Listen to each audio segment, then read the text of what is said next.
Do you know what those pills are?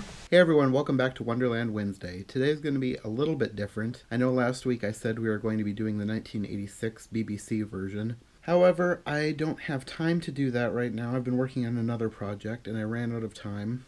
So, I decided to find one that I knew that Sarah would not want to watch, that I could do on my own and get it done really quickly. So I looked through all of my options. I found one Sarah would not want to watch.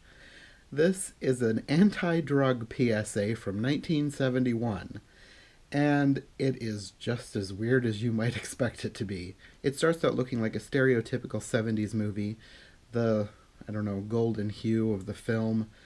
It looks like an old movie, and then it gets really weird. Everything is sort of stop motion using cutout photographs and sketchy illustrations. She's falling down the rabbit hole and she finds a medicine cabinet, then a prescription cabinet, then a cigarette machine, then a liquor cabinet. And the narrative is trying to tie all these things together, saying that all of these are things that can change you. And when she finally gets to the bottom, there's this room full of drug imagery, but it's not really even a room. It's just a weird psychedelic art piece that she's sort of, floating through. There's like marijuana leaves and heroin needles. It is so strange. This whole thing is so strange. She eventually does meet characters from Wonderland, but they're all meant to represent different types of drug users.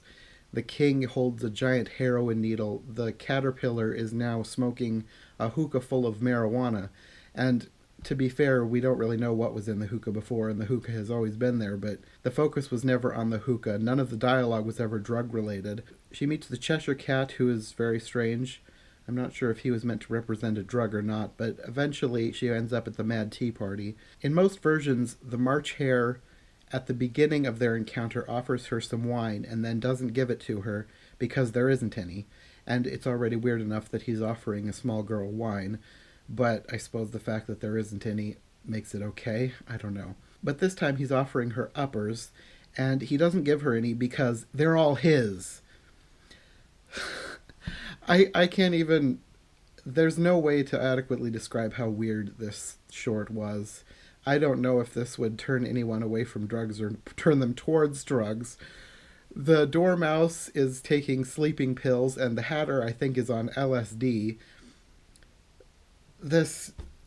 It's too weird. At the end of the short, she eventually wakes up in the real world, and then it's still weird because she's just sort of looking around dazedly and then sort of staring off into space, and then it just ends.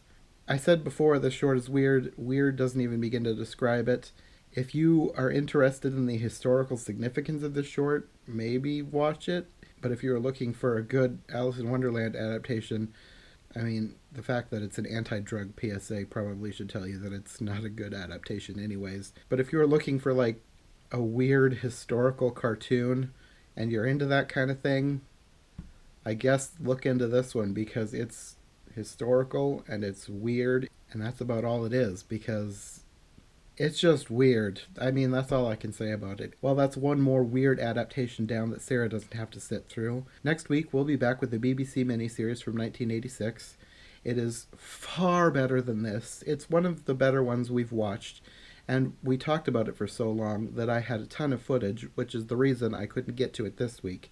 There was just too much to go through, and the miniseries was a total of 2 hours long. Sarah even suggested that I make 2 episodes out of it. We'll see how much footage I actually end up with, and if there's enough, maybe I'll take Sarah's suggestion and make a couple episodes out of it. There certainly was enough to discuss anyway. Either way, I'll see you next week.